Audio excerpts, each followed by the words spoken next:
Long have I waited for this review, and now that it is finally here, it is time to discuss the final word in the story of Skywalker.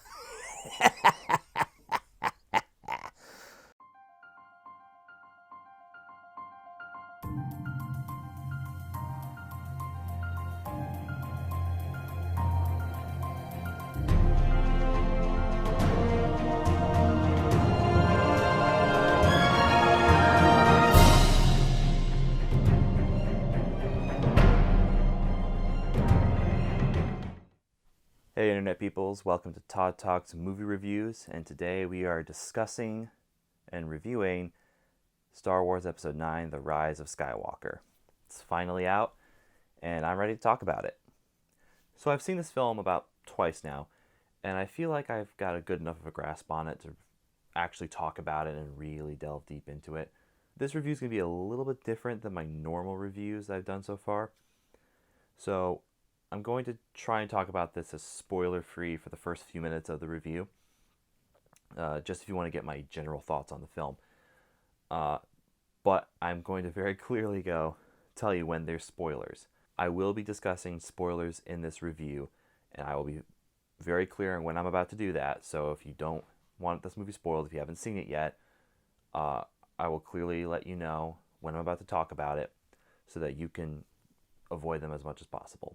Before I talk about spoilers, though, I'm going to, as clearly as I can, talk about this movie without the spoilers. But it's going to be very vague, obviously, because I can't go into details. But yeah, there will be like a big yellow spoilers or something like that when I'm about to talk about it. So it will be very obvious. So overall, my thoughts on this film, I liked it. I liked it a lot. I definitely liked it a lot more than The Last Jedi. There are definitely some problems with it as a film, and as a Star Wars fan, I have a few issues with some of the decisions they went with. But overall, I really enjoyed myself during this film. I think they made up for a lot of the mistakes they've made in this trilogy, or as best as they could. But I'll talk more about those issues, I think, when I talk about spoilers, and later when I eventually do a Last Jedi review later on down the road. I know I meant to do it before this review came out. I still haven't finished 4, 5, and 6, for the reviews for those.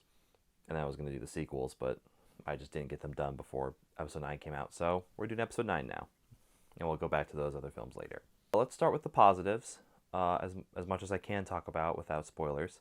I really like how they kept the main cast of characters together. Rey, Poe, Finn, Chewie, C-3PO, and BB-8 are all together on this mission to do this thing. I think they had some great witty banter. They had some great moments together. There are some moments where, I feel like they bicker a little too much. Like, it's not like a friendly bickering, and to the point where you might question whether they're actually friends or not. But most of the time, it's pretty friendly, and they have a pretty good chemistry with each other. The acting in this film was also really good, both on Daisy Ridley's part and Adam Driver's. Honestly, they both knock it out of the park with these performances. The visuals in this film are pretty great.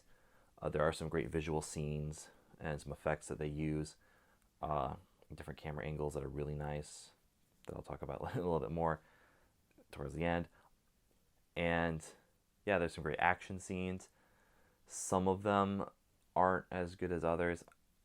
Visually they're all great, but there are some action scenes where you're like, it feels like an action scene for the sake of an action scene, and you don't really feel that much energy or passion in the fight. I don't know if that's really it. I guess there aren't really as many emotional stakes in the fight, I should say. The fight feels like it's passionate. I'll talk more about that during the spoiler talk, but it's really only one specific fight I really feel that necessarily. Some negatives, the pacing is kind of bad. This film has no rest stops at all. There's no time to really just sit down and really digest what you're seeing or what's happened in the film. There are no quiet moments. It's just fast-paced, action. It's all over the place, and it's kind of messy at times. They throw a lot at you, introducing a lot of new concepts, before you can even get any kind of answer, you're like, okay, that's new and interesting. How is that possible? What's going on with that? And then the movie just goes, oh, I'm afraid that there would be no answers when your questions arise. Yeah, it kind of just expects you to go, shut your brain off, and just go with it. Way too many times for my liking.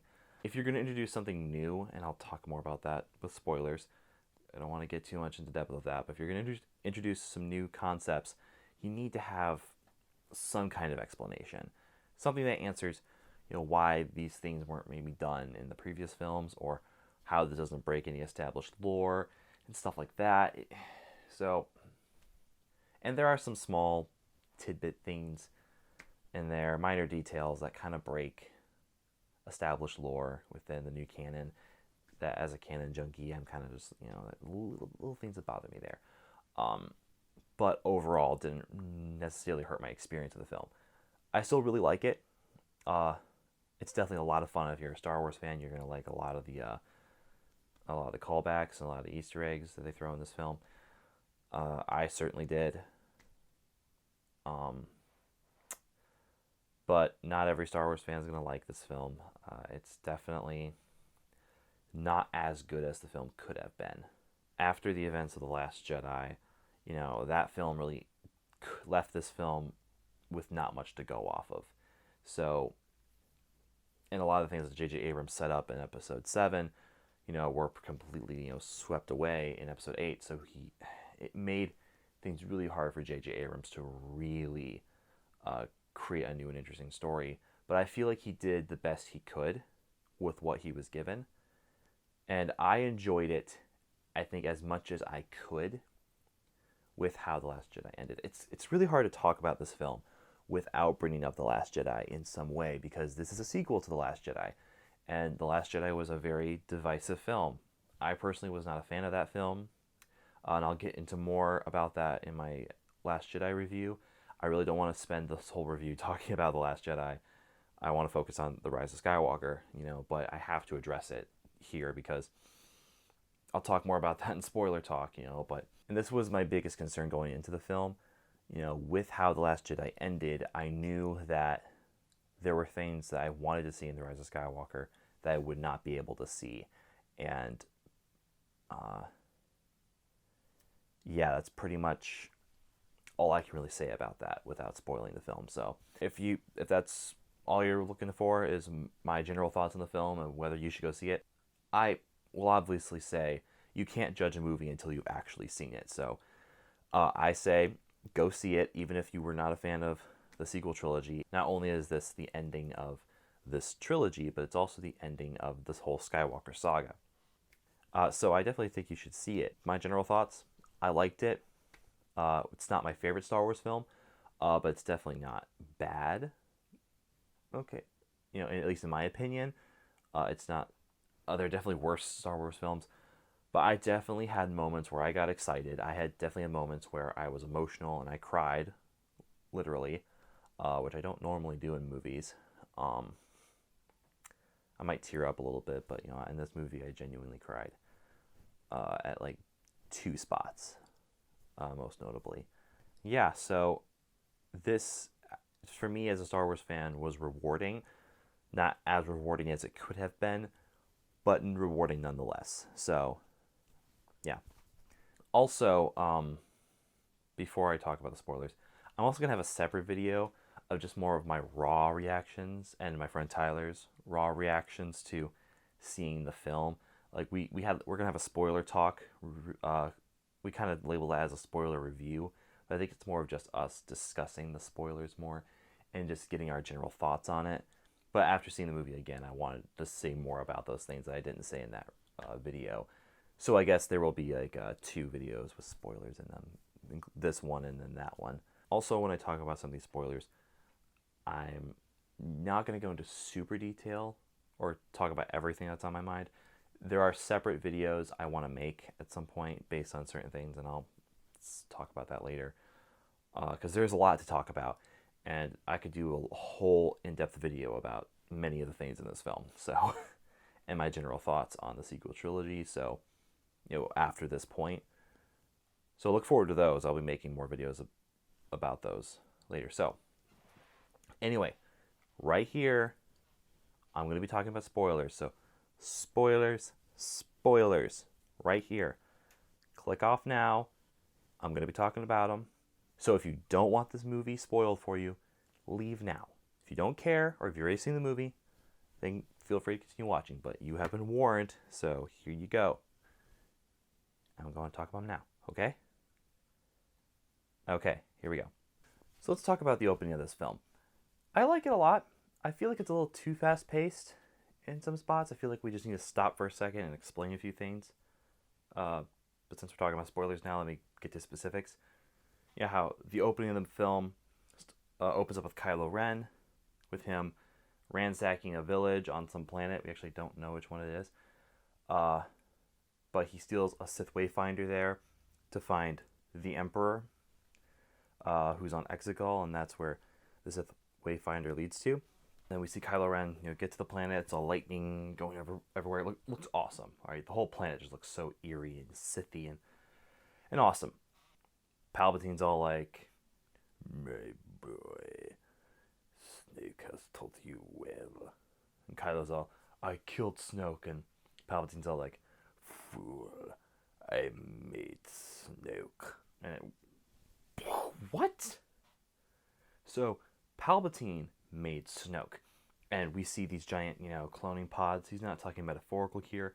We see Snoke parts all over the place in these pods. Like, he literally made Snoke. And then he follows it up by saying that he has been every voice he's ever heard in his head, and switches between all these different voices, with Palpatine, like, "I have been every voice."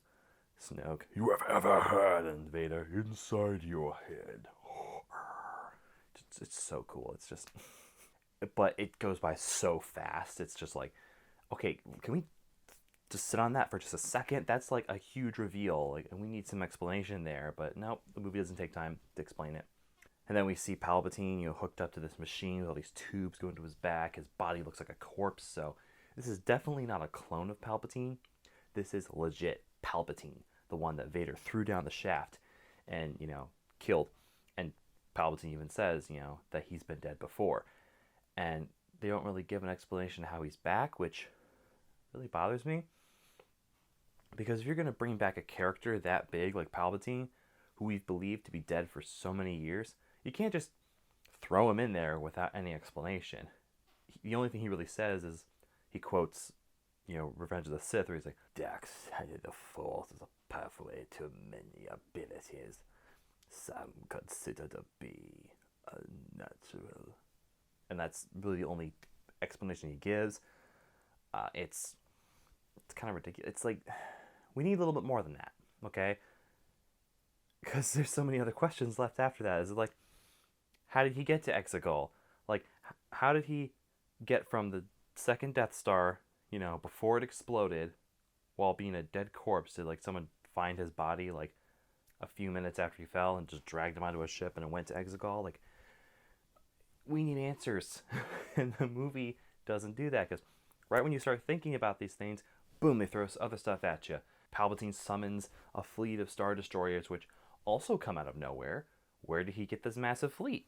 I don't know, but it happens. It's just a whole fleet of Star Destroyers that Palpatine's now calling part of the Final Order. So it's like, it goes from the First Order now to the Final Order under his command. It's like, yeah, it's a lot thrown at you, and you're left with way too many questions. Like, I like the scene visually and like the implications of it, but I need more information, and this film doesn't want to give it to me. Palpatine tells Kylo, "Kill the girl. You have no idea who she really is," and all that. And of course, it gets revealed later, which we'll discuss in a minute. Let's talk about Rey, since she's the next bit we really see. I really do like Rey in this movie. I think she's a lot more interesting, and a lot more vulnerable, and a lot more relatable. She deals with a lot in this film, And I think Daisy Ridley does a great job of pulling off that performance. She is great in this movie. One of my praises of this film is the acting. You really do feel the weight on her shoulders of being the last of the Jedi, the last hope of the Resistance, and also being the granddaughter of Palpatine, which, yeah, is another huge reveal that I actually really, really like. The Rey Palpatine theory is something I've always kind of liked ever since I heard it, and there was never really a whole lot of, evidence for that theory, but I always liked the implications behind it. I know a lot of people really liked the idea that Rey was a nobody that was introduced in The Last Jedi. I was not one of them. Because to me, like, if this was just a spin-off series, like its own trilogy not connected to the Skywalker saga, then yeah, I would have no problem with her being a nobody because, you don't have to be connected to someone to be powerful, There were many characters in Star Wars who were very powerful in the Force who didn't have any massive family connections. I don't need her to be related to a Skywalker or a Palpatine or a Kenobi to explain how powerful she is or anything like that. But when she's the main character of the Skywalker saga, I feel like she needs to be connected to them in some way because the Skywalker saga is about families. And if she's not a Skywalker, I think it's poetic that she's a Palpatine. That the main hero of the story is the granddaughter of Palpatine. And the main villain of the story is the nephew of Luke Skywalker and the grandson of Vader, or Anakin, as he's also known as. It's like the first two trilogies were about the Skywalkers versus the Palpatines. And so now the third trilogy is about the Palpatines versus the Skywalker, evil one. And I think there's just something very poetic about that. And I do have a few mixed feelings of Rey being the new, Last Jedi, I guess. I'm going to have a separate video talking more specifically about Rey as a character and going over my general feelings about her. Because I have mixed feelings about her being the new hope of the Jedi Order and her being the one that brings the Jedi back instead of Luke Skywalker. Because that was originally his role in the whole Skywalker saga. But I'll get into that another time.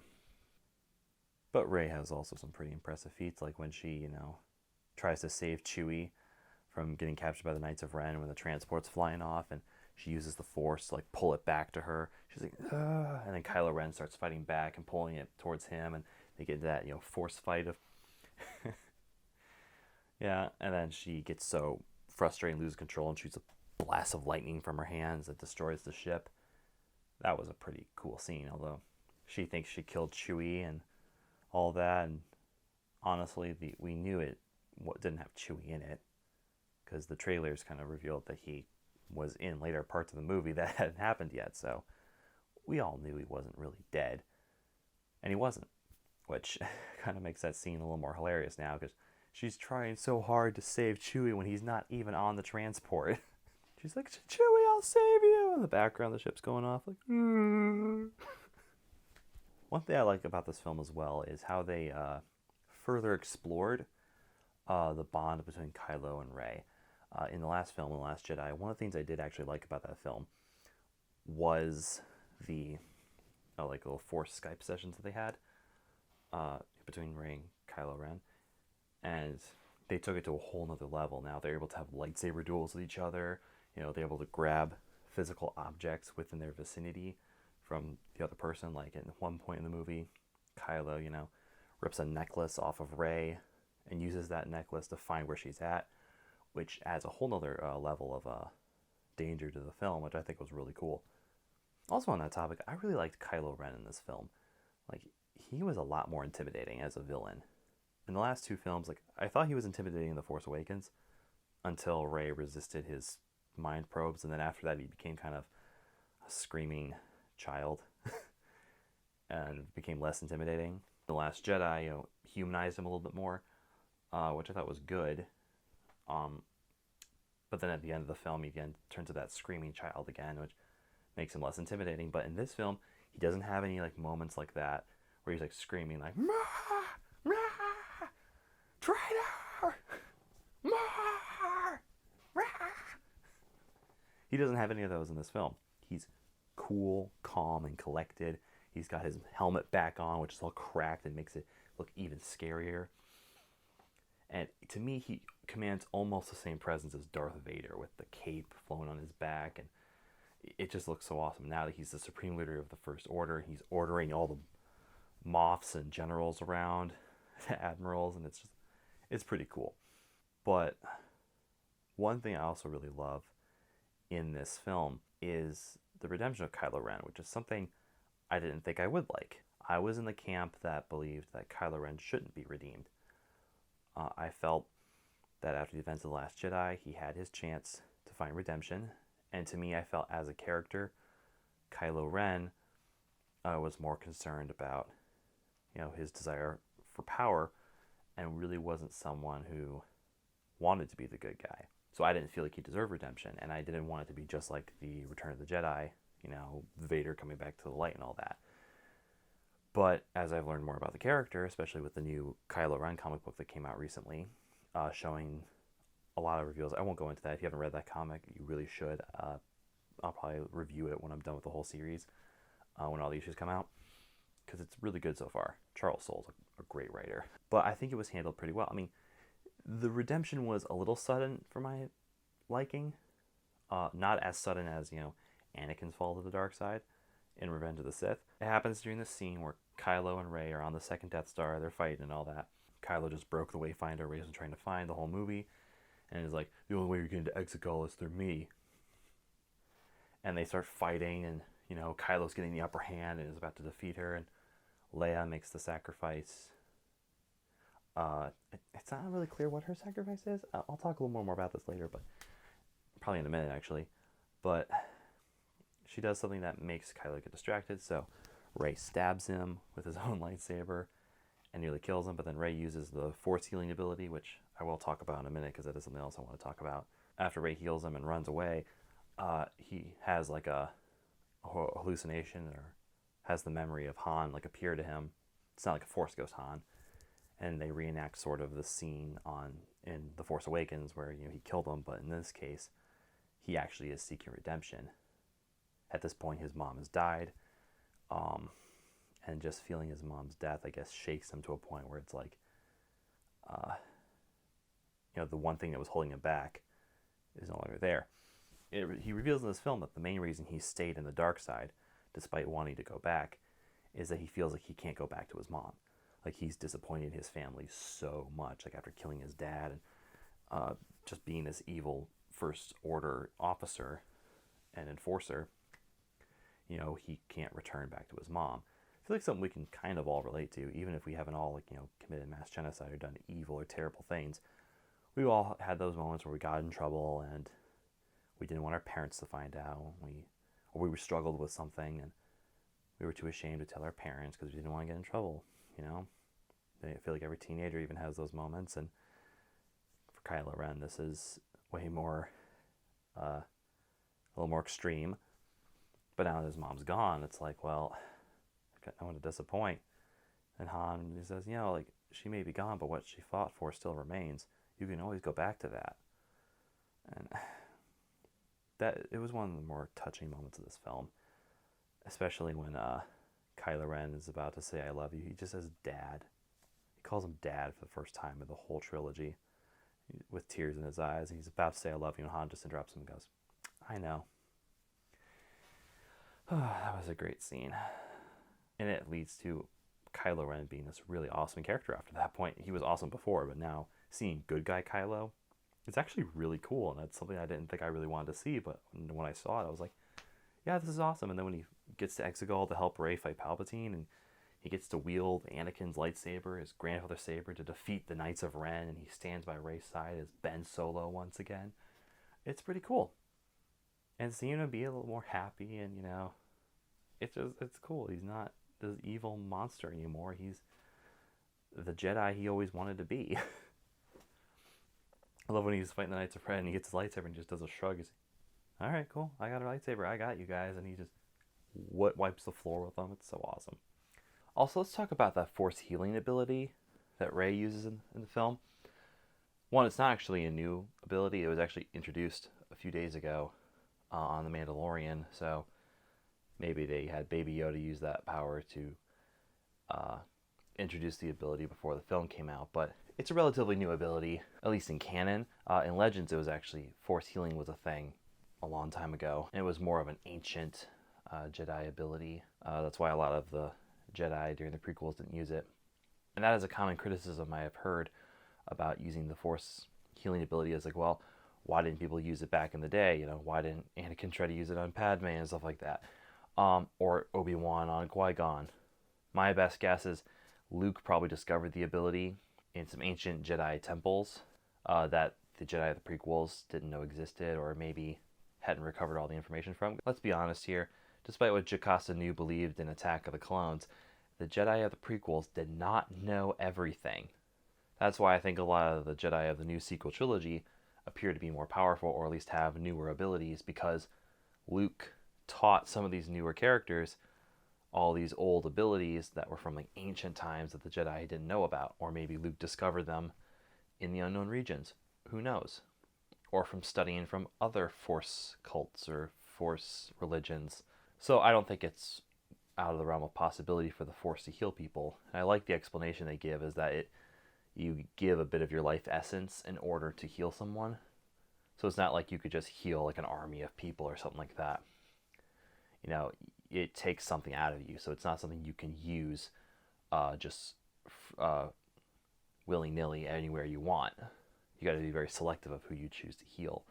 And what I also like is that it is a light side ability only, and it goes to show that, you know, more that Ben Solo at the end of the film was Ben Solo, not Kylo Ren. And I think that's like, you know, great when like Rey wakes up from the dead, sees Ben, and she just goes, Ben. She's like, you really are in the light because you used the Force healing ability to save me. And they do that was weird, but whatever. I think the Force was handled pretty well, and I really like how every Star Wars film adds a new Force ability and expands the lore of the Force to ways we never thought of using them before.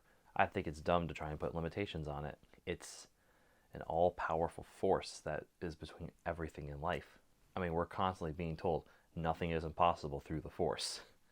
So I have absolutely no problem with the Force being used in all these new ways, like Force healing, like the Force projections, and all these other Force abilities. Just because it wasn't seen before in other films doesn't mean there's not a logical explanation for it. As I mentioned before, Leia's death was also very impactful. It's the one moment in the film, one of two moments where I actually legit cried. You know, with the untimely passing of Carrie Fisher, I felt like this was inevitable for this film. There wasn't much they could do with Leia, seeing as she passed away before they could film this movie, and what we see of her is just unused footage from The Force Awakens. Just seeing her die and being surrounded by loved ones, it's emotional, and then they play her theme, and it really gets me. I when I saw it the second time, I even started crying again. And the scene that got me immediately afterwards, the second time that really made me cry, was when, you know, Poe, Finn, and Chewbacca get back to the base and find, you know, Princess Leia's dead, and Chewbacca just loses it. Oh my god! Oh, makes me emotional just thinking about it again.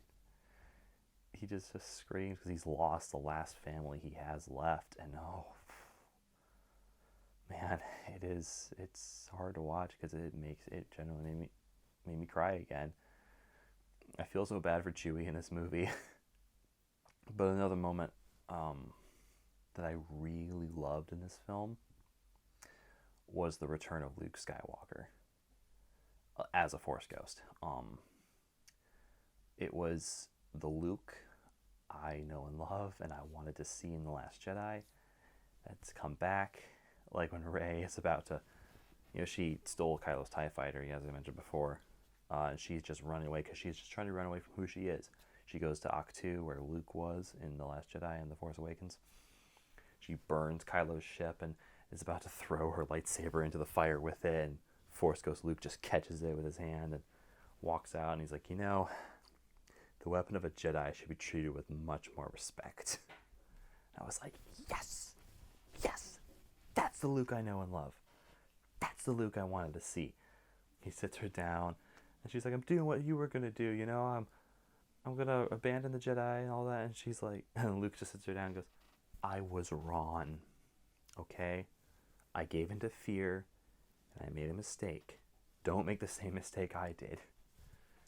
He reveals, and it's funny, he reveals to her that he knew she was a Palpatine, and that Leia also knew as well. But they don't really go into depth of how he knew that, or what that exactly means.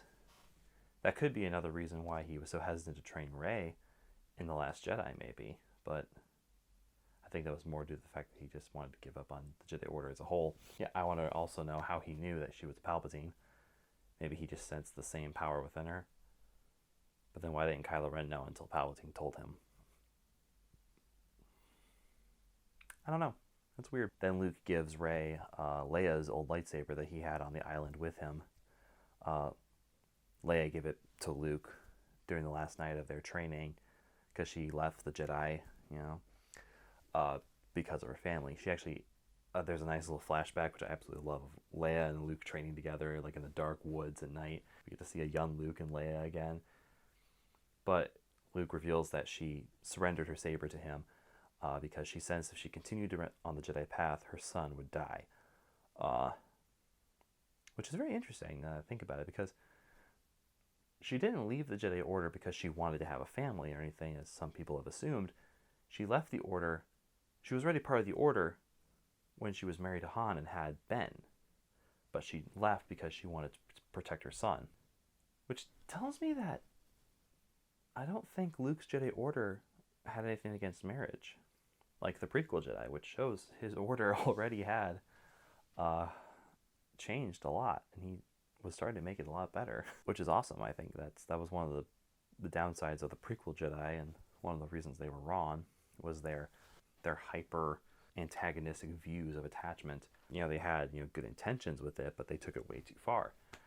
And I think Luke, at least in Legends, had a much more balanced approach towards it, towards like marriage and love and all that, and recognize that love actually strengthens a Jedi and is a good thing. It's what helped him redeem his father, Darth Vader. So I think it's really cool that, if I interpreted that scene correctly, that means that Luke's Jedi Order allowed marriage, which is really cool. But what I also really love about this scene is Luke lifting the X-Wing out of the water. It was just great to see, because he failed to do it in the Empire Strikes Back, and now I wanted to see him do it in The Last Jedi. He just lifts the X-Wing out of the water and gives it to Rey to fly to Exegol. But this also opens some questions. Actually, this is a good time to talk about it. This film does open some more questions about Luke Skywalker that leave some bad implications for his character in the previous films. Well, one, it confirms that at the end of The Last Jedi, Luke could have just pulled his X-Wing out of the water and flew to help them on Crate. He could have gone there, and he could have helped. And instead he did the one thing that got him killed. But also another thing that I find interesting, in this film, with they're trying to find the Wayfinders and all that, Rey knows about these Wayfinders because of Luke's journals. Apparently him and Lando Calrissian were looking for them, and he was looking for Exegol years ago and just quit. I don't know. Now, I'm pretty sure he was looking for Palpatine, but I gotta see it one more time. I've seen it twice now, but I'm drawing a blank. I'll have to go back and see it again, if he was specifically looking for Palpatine, or if he was just looking for the lost world of the Sith because he just wanted to find where it was and he wanted to know all about the Force and all that. But if he was looking for Palpatine, but then just gave up, that kind of leaves some bad implications for him as a character, because why would Luke just not search for the Emperor if he felt he was out there? So he gets stumped out a clue. Like, he just gives up there and goes, well, we can't find it, let's just wait for the Emperor to show up, I guess, and we'll hopefully be ready, who knows, whatever. And then he just exiles himself to an island without, doing anything more about it. So I'm still left with questions. This film throws a lot of questions at you and has no intention of answering any of them. Also, Finn meets uh, some ex-stormtroopers, which I think was really cool. Also, Finn meets uh, some ex-stormtroopers, which I think was really cool. I really would have liked to see that. I would have liked to have seen that plot point drawn out more, but maybe we'll hear about more about Janna. Janna is one of the new characters that's been advertised and all the promotional stuff. The girl with the bow and arrow and rides on the horse. She's apparently an ex-stormtrooper, just like Finn, and so is her whole tribe. And I thought that was interesting. I would love to explore it more. Maybe have introduced her earlier in the series, but maybe we'll get like more stories about her later on down the road. Same with like Zori Bliss, like that character. She's interesting. She's kind of cool. Looks cool, like Boba Fett, but ultimately she doesn't do much. She does come out and help in the end battle at the end. I do like the kind of relationship her and Poe have in this film. Like they're old friends, like or maybe lovers at one point. The running joke of Poe constantly asking for a kiss, and she just goes, "No." Let's talk about that end battle scene, I guess, with Poe being promoted to general and now leading the resistance, which I thought was really cool. Rey confronting Palpatine was really cool. It does still leave with a lot of questions. Like, she gets there and she's in an arena with like Sith cultists all over the place, and I'm like, who are all these people? Was this planet inhabited? Palpatine's corpse-like body comes down on like the Gladys thing. It's just like, he's like, "Strike me down and all your hatred in my spirit will consume you and rule as the new Empress Palpatine." Which I guess was his plan. But then when Kylo shows up and he feels the bond between them, and he's like, and he kind of absorbs some of that energy. He's like, "Oh, you're a force dyad or diadem." They don't explain what that exactly means. But then he comes with a new idea. He's like, "Oh, I could just absorb that energy from that bond, and I could revive myself." And he does, and like they collapse on the ground, and he becomes the Emperor we know and love, with the yellow eyes, wrinkly face, and he's like, "I shall rule the Sith." And it was pretty cool to see him, launch a blast of lightning into the sky that nearly wiped out the entire fleet. It was pretty cool. Emperor picked up Kylo and threw him over a cliff, just to get his little revenge against the Skywalkers. He's like, "As I fell, so shall the last Skywalker." And then Rey is just left with hair. Like, okay, what do I do? And this was kind of cool. She reaches out again to the Jedi of old. She wasn't able to do it earlier in the film, but now in her most desperate moment, she reaches out desperately to the Jedi of old from the past few films, which was really cool. It's here: Yoda, Mace Windu, Obi-Wan, Anakin Skywalker, Ahsoka Tano, Kanan Jarrus, Ayla Secura, Adi Gallia, Luminara Unduli, and most notably, Luke Skywalker. All of them lending her their strength and giving her renewed hope and saying all of them live inside of her. All the Jedi of old live in her. And that's something that's also not explained very well. Like, do 1,000 generations literally live in her? Like, is that why she's so powerful? And the Emperor says, like, he is all the Sith. Generations of Sith live in him, literally, I guess. I don't know. But Rey pulls both her lightsaber and Leia's lightsaber, the Anakin's lightsaber and Leia's lightsaber, and deflects the blasts from Palpatine as he's roaring at her like, "I am all the Sith." And she's like, "And I am Iron Man." Oh wait, no, wrong movie. Sorry. She's like, "I am all the Jedi." They definitely wanted to get their endgame moment in there. It's even like with the ships earlier when like Lando comes in. He's like, "On your left." I mean, "You're not alone, young Poe." As like all these ships come in, it's like they wanted their endgame ending. Let's all admit it. I do feel a little weird with Rey being the one to kill Palpatine. One, it was predictable and everyone expected that she was going to do it. But also, to me, in order for the Skywalker prophecy to be fulfilled, I feel like it should have been a Skywalker to kill Palpatine. Otherwise, you risk undoing Anakin's legacy, and that's debatable. I still don't really have my my opinion on that, whether Anakin's legacy has been undone by this film or not. It's something I have to look at again. I'll make a video about that later. Having Ben kill Palpatine would have been, I think, better because he is a Skywalker. I feel like having Ben kill Palpatine would make a lot of people feel a lot better about Anakin's legacy not being ruined in this film. Again, I don't personally have an opinion on that yet. And I'll make a video about that later, but a lot of people do feel that way. I guess the only other thing to talk about really is the ending of the film. The very end of the film, where Rey travels to Tatooine and buries the lightsabers and makes a new one. I really like her new lightsaber. It looks like she built it out of her staff. It's like much shorter though. And it's got a goldish yellow hue to it. Some people say it's a little more orange. I think it's more of a gold color, which is very unique and very cool. It's not a color we've seen in Star Wars before, at least in the films. We've seen it in other Star Wars properties before. And I really liked it. And it's nice to see that she created her own lightsaber. I think it would have been cooler if it was a dual blade saber, since she's so used to fighting with a staff. But I guess with so many years of using a single-handed lightsaber, it makes sense for her to have created a single hilt lightsaber. And then after she does this, someone asks her who she is, and she says she's a Skywalker. She adopts the name Skywalker, which, I think it's okay.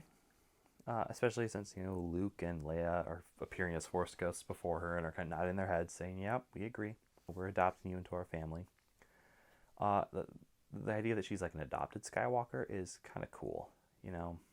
She disowns her family legacy of being part of the Palpatines and instead rather embraces a legacy of the Skywalkers and carries their name and to greatness down the road.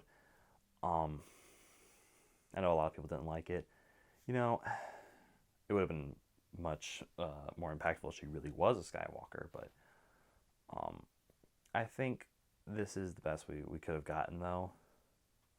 So I'm okay with this ending. I really liked that. She looks out at the twin suns with BB-8, and that's the ending of the film. Now, would I say I'm 100% satisfied with this film? Not really. Honestly, again, I feel like it's as good as it could have been after The Last Jedi and all that, and the events that preceded after that. JJ definitely had a lot of work on his hands, but he tried to cram way too much into one film, which is why a lot of people say this feels like two films in one. It just rushes by way too quickly for my liking. Again, it throws up way too many questions without answers. But it did the best it could. Definitely wanted to see a lot more out of the sequel trilogy, but because of how The Last Jedi ended and how The Last Jedi went, I knew I was never going to see that, and that's one of the reasons why I don't really like that film very much. And I'll explain that more in my review for Episode 8. With that being said, I feel like this film was as good as it could have been. Is it my favorite Star Wars film? No, it's not. But it's far from my least favorite. I definitely did like this film, despite a lot of its problems. With that being said, I'm going to give this film a rating of 6.75 out of 10 damaged lightsabers. Beautiful and elegant, yet messy and damaged. Anyways, what did you guys think of The Rise of Skywalker? Let me know in the comments down below. I'm sure it won't be divisive in any way down there. Maybe hit the like button if you liked what you saw here. Maybe consider subscribing. I definitely have more videos out for you soon. I'm probably going to take a bit of a break this Christmas. But I'll have new videos up fairly soon. But yeah, thanks for watching and have a good one.